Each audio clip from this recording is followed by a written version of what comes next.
Master minds commerce చదవాలనుకునే 10th inter విద్యార్థుల తొలి ఎంపిక.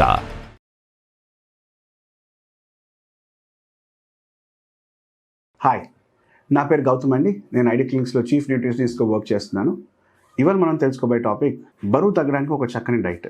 జనరల్గా బరువు తగ్గడానికి చాలామంది డిఫరెంట్ టైప్స్ ఆఫ్ డైట్స్, లేకపోతే డిఫరెంట్ టైప్స్ ఆఫ్ ప్రాసెస్ కానీ, లేకపోతే డిఫరెంట్ టైప్స్ ఆఫ్ ఆహార పదార్థాలు కానీ తీసుకోవడం చేస్తుంటారు. దీనివల్ల ఏంటి అంటే ఒక క్లారిటీ అనేది వాళ్ళకి మిస్ అవుతుంటారు. ఈ క్లారిటీ రావడం కోసం ఫస్ట్ ఆఫ్ ఆల్ వాళ్ళు తెలుసుకోవాల్సింది ఏంటి అంటే బాడీ కంపోజిషన్ అనాలిసిస్. అంటే శరీరంలో కొవ్వు పదార్థం ఎంత ఉంది, అలాగే మజిల్ ఎంత పర్సంటేజ్ ఉంది, వాటర్ కంటెంట్ ఎంత ఉంది, ఇది కనుక తెలుసుకోగలిగితే కొంచెం వెయిట్ లాస్ అనేది చాలా ఈజీగా అవుతుంది. సో ఈ పారామీటర్స్ తెలుసుకొని వాళ్ళ హైట్ తగ్గట్టుగా వాళ్ళు వెయిట్ ఉన్నారా లేదా అనేది ఒక బిఎంఐని కూడా చూసుకొని waist and hip circumference check చేసుకుంటే అసలు బరువు ఎంత తగ్గాలన్నా తెలుస్తుంది. ఇంచ్ లాస్ ఎంత అవ్వాలి, అలాగే బరువు ఎంత తగ్గాలి. సో బరువు తగ్గడంలో మజిల్ లాస్, ఫ్యాట్ లాస్ అని చూసుకోవాలి. కాబట్టి ఫ్యాట్ మీద ఎక్కువ మనం కాన్సన్ట్రేట్ చేసేలా చూడాలి. సో ఈ ఫ్యాట్ లాస్ కోసం, అంటే మన బరువు తగ్గడం కోసం ఆహారంలో ఎలాంటి నియమాలు పాటించాలో ఒకసారి చూద్దాం. జనరల్గా బేసిక్గా ఎవరన్నా కూడా పొద్దుంచి రాత్రి వరకు చూసుకుంటే మనం వాటర్ ఇంటేక్ కనుక పర్ఫెక్ట్గా ఉండగలిగితే మన మెటబాలిజం అనేది చాలా బాగుంటుంది. సో మెటబాలిజం అది బాగా ఉన్నప్పుడు మన శరీరానికి ఫ్యాట్ని కరిగించే శక్తిని పెరుగుతుంది. ఫ్యాట్ని తగ్గించడం ఈ విధంగా ఒక పార్ట్ అయితే, మనం చేసే వ్యాయామం ఒకటి మనకు చాలా ఇంపార్టెంట్. సో ఆహారంలో ఫస్ట్ మెయిన్ థింగ్, లేచినప్పుడు దగ్గర నుంచి మనం పడుకునేంత వరకు అసలు ఎలాంటి ఆహారం తీసుకుంటే మనం బరువు తగ్గడానికి ఒక డైట్ ప్యాటర్న్ ఫాలో అవ్వచ్చు మనం చూద్దాం. ఎర్లీ మార్నింగ్ లేచిన వెంటనే చాలామంది ఒక నియర్లీ 1.5 లీటర్ వాటర్ తాగుతారు. ఫస్ట్ ఆఫ్ ఆల్ ఆ మిస్టేక్ చేయొద్దు. మోర్ దెన్ 500 ml మీరు కన్జ్యూమ్ చేయాల్సిన అవసరం లేదు. మ్యాక్సిమం 700 to 750 ml, అంతమించి ఎక్కువ కన్జ్యూమ్ చేయొద్దు. ఎందుకంటే ఎర్లీ మార్నింగ్ మన బాడీలో ఎప్పుడైతే మనం ఫ్లష్ చేయడానికి ట్రై చేస్తున్నాం టాక్సిన్స్ వాటర్ ద్వారా, ఈ లివర్ కానీ లేకపోతే లివర్లోంచి ప్రొడ్యూస్ అయ్యే డైజెస్టివ్ ఎంజైమ్స్ కానీ ఎక్కువగా సప్రెస్ అవ్వడం చేయబడుతుంది. సో ఎక్కువగా సప్రెస్ అవ్వడం కనుక చేయబడితే కనుక ఫస్ట్ మీల్, అంటే మనం తీసుకునే ఫస్ట్ మీల్ అంటే బ్రేక్ఫాస్ట్ తీసుకున్నప్పుడు డైజెషన్ ఇష్యూస్ వచ్చే అవకాశాలు ఉంటాయి. కాబట్టి బ్రేక్ఫాస్ట్ తినక ముందర తీసుకునే లిక్విడ్ అమౌంట్ ఏదైతే ఉంటుందో నాట్ మోర్ దెన్ 500 ml పెట్టుకుంటే కనుక బెటర్. అండ్ అలాగే ఈ 500 ml మీరు తాగడానికి అట్లీస్ట్ 10 to 15 minutes పట్టాలి. చాలామంది కూర్చొని టకటకమని ఒక అర నిమిషంలోనో లేకపోతే నిమిషంలోనో కంప్లీట్ చేసేస్తారు. అలా కాకుండా ఒక కప్లో వేసుకొని గ్లాస్లో ఆఫ్ వాటర్ని మనం సిప్ చేసుకుంటూ 5 to 10 minutes మధ్యలో ఈ వ్యవధిలో కనుక మనం కంప్లీట్ చేయగలిగితే 500 ml of water digestive enzymes బాగా ప్రొడ్యూస్ అయ్యి అది మనకి ఎఫెక్ట్ కాకుండా చేస్తుంది అనమాట. అలాగే రాత్రిపూట నానబెట్టుకున్న ఈ ఆల్మండ్స్, వాల్నట్స్ కనుక మనం పైన స్కిన్ తీసేసి పొట్టు తీసేసి తీసుకోగలిగితే ఇనీషియల్ డేకి చాలా మంచి కిక్ స్టార్ట్లా ఉంటుంది అనమాట. అంటే మన బాడీలో ఉన్న అన్ని హార్మోన్స్కి ఒక సార్ట్ ఆఫ్ ఒక కిక్ స్టార్ట్ ఎనర్జీ పొందించినట్టుగా ఉంటుంది. దీని ద్వారా ఏమవుతుంది అంటే దీని ద్వారా కూడా మన బాడీలో మెటబాలిజం అనేది ఇంక్రీజ్ అయ్యే అవకాశాలు ఎక్కువ ఉంటాయి. అయితే ఈ ప్రాసెస్ అయిన తర్వాత మనకి వ్యాయామం చాలా ఇంపార్టెంట్. వ్యాయామం చేసుకొచ్చి అంటే అట్లీస్ట్ ఒక హాఫ్ అన్ అవర్ వాకింగ్ చేసుకొని వచ్చి తర్వాత మన బాడీకి కొంచెం ఎలక్ట్రోలైట్స్ లూజ్ అయ్యే అవకాశాలు ఉంటాయి. సో కొంతమంది మనం జనరల్గా ఈ ఎలక్ట్రోలైట్స్ మనకు వస్తుంటాయి షుగర్ ఫ్రీ.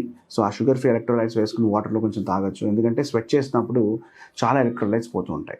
అఫ్కోర్స్ మనం తినే ఆహారం ద్వారా మళ్ళీ అవి వస్తాయి, కానీ ఇన్ జనరల్గా బరువు తగ్గే వాళ్ళు ఈ ఎలక్ట్రోలైట్స్ మీద కొంచెం కాన్సన్ట్రేట్ చేస్తే కూడా బెటర్. అయితే ఈ ప్రాసెస్లో సోడియం మీద ఓవర్ కాన్సన్ట్రేట్ చేసినా కూడా బరువు తగ్గపోయే అవకాశాలు ఎక్కువగా ఉంటాయి. కాబట్టి సోడియం అంటే నథింగ్ బట్ మనం తీసుకునే సాల్ట్. కాబట్టి బేసిక్గా మనకి సోడియం ఈ సాల్ట్లో లభిస్తుంది. కాబట్టి ఈ సాల్ట్ ఇండికేషన్ ఏదైతే ఉందో మనకు ఆ టేస్ట్ అది తగ్గింది అని మనకు అనిపిస్తే మనం సాల్ట్ని చాలా తక్కువ తీసుకుంటున్నానని అర్థం. కాబట్టి సాల్ట్ తక్కువ ఉన్న ఫుడ్స్ని, అంటే ఏది తిన్నాగా నాకు ఇందులో కొంచెం ఉప్పు తగ్గింది అన్న ఫీలింగ్ ఉండాలి. ఆ ఫీలింగ్ కనుక మీకు స్టార్ట్ అవుతే బరువు చాలా ఈజీగా తగ్గడం స్టార్ట్ అవుతుంది. అంటే ఒంట్లో ఉన్న వాటర్ రిటెన్షన్ అనేది తగ్గిపోతుంది.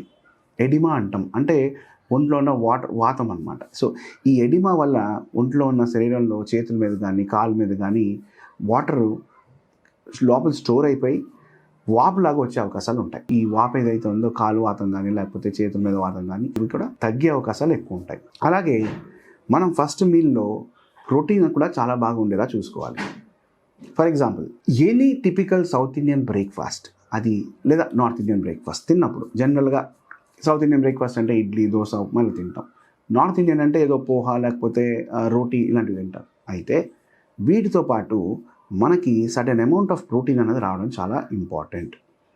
మనం తీసుకునే ఆహారంలో ఫర్ ఎగ్జాంపుల్ ఇడ్లీ తీసుకున్నా, దోశ తీసుకున్నా, ఉప్మా తీసుకున్నా 2 ఎగ్స్ని కనుక యాడ్ చేసుకోగలిగితే ఎనీ ఫామ్, అది ఆమ్లెట్ అవ్వచ్చు, బాయిల్డ్ ఎగ్ అవ్వచ్చు, పోచ్డ్ ఎగ్స్ అవ్వచ్చు, లేకపోతే కనుక స్క్రాంబుల్డ్ ఎగ్ అవ్వచ్చు, ఏదైనా అవ్వచ్చు. వీటిని కనుక మనం తీసుకొని యాడ్ చేసి బేసిక్గా, అంటే చాలామంది చాలా చాలా పెద్ద పెద్ద సలాడ్స్ కానీ, కాస్ట్లీ ఉన్న ఫ్రూట్స్ ఇలాంటివి కాకుండా మనకు అవైలబుల్లో ఉన్న, మన చుట్టుపక్కల రోజు దొరికే, మనం ఎఫోర్డ్ చేసుకోగలిగే దాంట్లో చూసుకోగలిగితే బరువు ఎలా తగ్గచ్చు అని చాలా ఈజీ. పొద్దున్న మనం కార్బ్స్ కొంచెం తగ్గించి ప్రోటీన్ కనుక మనం కొంచెం పెంచగలిగితే, అలాగే పీచు పదార్థాలను కనుక కొంచెం పెంచగలిగితే మన శరీరానికి కావాల్సిన వెయిట్ లాస్ అనేది జరగడం స్టార్ట్ అవుతుంది. సో బ్రేక్ఫాస్ట్లో మినిమం ఈ కాన్సన్ట్రేషన్ అనేది ఉండాలి. కొంచెం కార్బ్స్ ఉండాలి, ప్రోటీన్ ఎక్కువ ఉండాలి, ఫైబర్ ఎక్కువ ఉండాలి.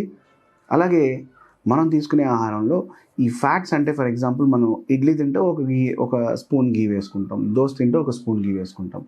కాబట్టి ఇలాంటివి వేసుకోవచ్చు మనం, నాట్ అన్ ఇష్యూ. అయితే ఓవర్గా ప్రాసెస్ చేసిన ఫుడ్స్ ఏవైతే ఉంటాయో, ఆర్ ప్యాకేజ్ నుంచి తీసిన ఫుడ్స్, అంటే ఈ ప్యాకేజ్ ఫుడ్స్ కానీ ప్రాసెస్ ఫుడ్స్ కానీ ఎర్లీ మార్నింగ్ మనం బ్రేక్ఫాస్ట్లో తినడం అనేది మంచిది కాదు. ఫర్ ఎగ్జాంపుల్ చిప్స్ కానీ, లేకపోతే different types of oily foods కానీ, ఇలాంటివి ఎంత తగ్గిస్తే అంత బెటర్. సో ఇలాంటివి తగ్గించాలి అంటే మనం ఏం చేయాలి? ఫస్ట్ ఆఫ్ ఆల్ మనం ప్రాక్టీస్ చేయాలి. ఇది కాకుండా నాకు ఇంకా వేరే గుడ్ ఆప్షన్ ఏదైనా ఉంటుందా, హెల్దీ ఆప్షన్ ఏమైనా ఉందా? మన ఇంట్లో మీరు అట్లీస్ట్ ఒక ఆమ్లెట్ వేసుకొని తిన్నా కానీ చాలు. అలాగే ఆకలి వేసినప్పుడే తినండి. మనకి ఎప్పుడైతే ఆకలి వేస్తుందో అప్పుడు తింటే కనుక చాలు. జనరల్గా పొద్దున్న లేచిన వెంటనే మనకు ఆకలి వేస్తుంది కాబట్టి ఈ ప్లేస్లో మనం బ్రేక్ఫాస్ట్ కనుక ప్రాపర్గా ప్లాన్ చేసుకోవాలి. అట్లీస్ట్ ఒక 2 days అడ్వాన్స్, 3 days అడ్వాన్స్, లేకపోతే 1 week అడ్వాన్స్, నెక్స్ట్ 1 week నా బ్రేక్ఫాస్ట్ షెడ్యూల్ ఎలా ఉండాలని మనం చూసుకుంటే కనుక చాలా బెటర్. దోశ తిన్నా ఎగ్ దోశలా వేసుకోవచ్చు, లేకపోతే పూరి తిన్నా మన ఇంట్లో చేసుకునే వీట్ ఆటాతో పూరి తిన్నా కానీ 2 eggs పెట్టుకోవచ్చు. అడగచ్చు, సార్ మరి నాన్ వెజిటేరియన్స్కి అయితే ఎగ్స్, మరి వెజిటేరియన్స్కి అయితే పనీర్ మీరు ఒక బ్లాక్ తీసుకుని దాన్ని చిన్న చిన్న ముక్కల కింద కట్ చేసుకుని క్యూబ్స్ కింద కొంచెం ఒక 1 teaspoon ఆయిల్లో కానీ, లేకపోతే 1 teaspoon బటర్లో కానీ మీరు లిటిల్ బిట్ తవా ఫ్రై చేస్తే కనుక పొద్దున మనకు కావాల్సిన ఫ్యాట్ అండ్ ప్రోటీన్, ఈ రెండు మనకు కావాల్సిన మోతాదులో మన బాడీకి అందుతాయి. సో అట్లీస్ట్ 50 to 100 grams మధ్యలో మీకు నచ్చిన మోతాదు అమౌంట్ అనేది చాలు. కాబట్టి వీటిని చాలా జాగ్రత్తగా అబ్జర్వ్ చేసుకోవాలి.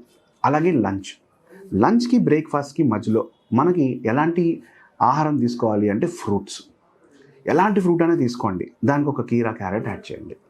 అలాగే మనం లంచ్లోకి జనరల్గా కొంచెం సింపుల్ కార్బోహైడ్రేట్స్ కావాలంటే తొందరగా తింటే తొందరగా అరిగిపోయేవి, మనకి ఇన్స్టెంట్గా ఎనర్జీ ఇచ్చేవి. సో అలాంటి విషయంలో ఆహారంలో రైసు, కూర, పప్పు, పులుసు జనరల్గా. సో ఆ రైస్ అనేది వైట్ రైస్ని కొంచెం తగ్గించి ఫ్రీక్వెన్సీ, బ్రౌన్ రైస్ కానీ మిల్లెట్స్ కానీ పెట్టుకొని ఒక పిడికెడు, ఏది తీసుకున్నా కానీ మీ చేత్తో ఒక పిడికెడు, అండ్ పిడికెడులోంచి బయటికి రాకూడదు అది. సో కాబట్టి ఆ అమౌంట్ తీసుకుంటే కనుక చాలు. దాన్ని మనం ఉడికించుకుని, అంటే నియర్లీ 150 grams కానీ ఎక్కువ కాకుండా కుక్ చేసింది మనం రైస్ కానీ మిల్లెట్స్ కానీ లేకపోతే ఈ గ్రెయిన్స్ కానీ చూసుకోవాలి. బ్రౌన్ రైస్ కానీ. లో గ్లైసమిక్ ఇండెక్స్ ఫుడ్స్ అంటాం జనరల్గా, అంటే ఇవి షుగర్స్ పెంచవు, at the same point of time వాటిలో కార్బోహైడ్రేట్స్ ఎఫెక్ట్ తక్కువ ఉంటుంది కాబట్టి వెయిట్ లాస్ కూడా చాలా హెల్ప్ చేస్తాయి. 1:2 రేషియో, అంటే ఒక కప్పు నేను రైస్ తీసుకుంటే 2 కప్పులు నేను కూర తీసుకునేలా చూసుకోవాలి. అలాగే ఆకుకూర ఎక్కువ, పప్పు తక్కువ మెయింటైన్ చేసుకోవడం చాలా ఇంపార్టెంట్. అలాగే ఈవినింగ్ స్నాక్స్లో కూడా మనకి జనరల్గా ఏ బేకరీ ఐటము లేకపోతే డీప్ ఫ్రైడ్ ఐటము, ఒక బజ్జీను లేకపోతే సమోసా తినాలనిపిస్తుంటుంది. సో ఫ్రీక్వెన్సీ మళ్ళీ ఇక్కడ మ్యాటర్స్. వారంలో 1 రోజు 2 రోజులు నేను తిని మిగతా 5 రోజులు నేను మొలకెత్తిన గింజలు కొంచెం బాయిల్ చేసుకుని లేకపోతే లిటిల్ బిట్ ఫ్రై చేసుకుని నేను తినొచ్చు. ఒక చిన్న స్మాల్ స్నాక్ ఐడియా. కొంచెం మన లెమన్, టమాటా, క్యూకుంబర్ ఇవన్నీ యాడ్ చేసి కొంచెం తాలింపులా చేసుకొని పైనుంచి ఉప్పు, little bit of pepper and కొంచెం లెమన్ ఇలా మిక్స్ చేసుకుని కనుక తీసుకోగలిగితే మంచి స్నాక్ అవుతుంది. లేదా రోస్ట్ చేసిన మక్కనాన్ని కనుక మనం తీసుకోవచ్చు. సో ఈ స్నాక్స్ కనుక పెట్టుకోగలిగితే మంచిగా మన బాడీకి తగ్గించుకోవచ్చు. అలాగే డిన్నర్లో మ్యాక్సిమం రైస్ని అవాయిడ్ చేయండి. రైస్ని అవాయిడ్ చేయగలిగితే మీ వెయిట్ లాస్ చాలా చాలా చాలా ఈజీ. ఎంత ఈజీ అంటే ఓవర్గా కష్టపడకుండా, అంటే డైలీ చేయాల్సిన ఒక 1/2 hour ఆఫ్ వాకింగ్ లేదా 45 minutes ఆఫ్ వాకింగ్, మీరు టైం తీసుకునే ఫుడ్, బ్రేక్ఫాస్ట్ కంపల్సరీ, అందులో డిన్నర్లోకి నాకు ఇది తింటే లైట్గా ఉంటుంది అన్నది మీరు ఏదైనా తినండి. అది మళ్ళీ ఇడ్లీ అవ్వచ్చు, లేదా మళ్ళీ దోశ అవ్వచ్చు, లేదంటే ఉప్మా అవ్వచ్చు. మీకు ఏది నచ్చుతుందో, మీకు ఏది నాకు ఇది తింటే తక్కువ అనిపిస్తుందో అది తినండి. ఇన్ జనరల్గా ఇంతకుముందు ఎంత తినేవారో దానికి అట్లీస్ట్ ఒక 20-30% తగ్గించండి. సో మన మీల్ పోర్షన్స్ని కనుక ప్రాపర్గా కంట్రోల్ చేసి మన శరీరానికి కావాల్సిన పౌష్టికారాలను కనుక మనం ఇవ్వగలిగితే ఎలాంటి ఇష్యూస్ ఉండవు, వెయిట్ లాస్ అనేది చాలా ఈజీగా అయిపోతుంది. ఇవన్నీ ఒక ఎత్తు అయితే నిద్ర, స్ట్రెస్ మేనేజ్మెంట్ చాలా ఇంపార్టెంట్ బరువు తగ్గడానికి. సో నిద్రపోయే ముందర అట్లీస్ట్ గోల్డెన్ మిల్క్ కానీ లేదా ఓన్లీ ప్లెయిన్ మిల్క్లో కొంచెం యాలకులు పొడి వేసుకుని తినడం కానీ, ఇంకా లేదు ఇంకా ఎక్కువ అయితే కనుక మనకి ఏదైనా ప్రోటీన్ సప్లిమెంట్ లాంటిది మీకు మీరు సంప్రదించే న్యూట్రిషనిస్ట్ కానీ లేకపోతే డాక్టర్ కానీ అడిగితే వీక్నెస్ ఉంది కొంచెం బాడీలో, ఇన్ జనరల్గా నేను ఎలా ఇంప్రూవ్ చేసుకోవాలి అంటే కొంచెం న్యూట్రిషన్ ఇంప్రూవ్ చేసుకోవాలి.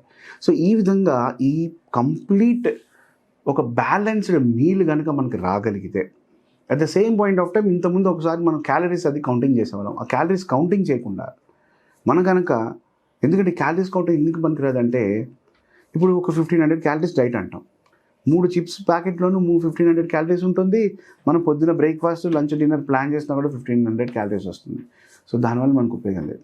మనకు ఉపయోగం వల్ల మెయిన్ పాయింట్ మనకి కావాల్సిన పీచు పదార్థాలు ఎంత తింటున్నాం, ఫ్యాట్ని ఎంత తింటున్నాం, కార్బోహైడ్రేట్స్ని మనం తగ్గించామా లేదా మనకు కావాల్సిన పౌష్టికారాలన్నింటినీ ఏమైనా మిస్ అయితే వాటిని సరిగ్గా తింటామా లేదా, వీటిని చూసుకుంటూ మన శరీరాన్ని జాగ్రత్త తీసుకుంటే ఎలాంటి ఎక్స్క్లూజివ్ డైట్ ఫాలో అవ్వాల్సిన అవసరం అయితే లేదు.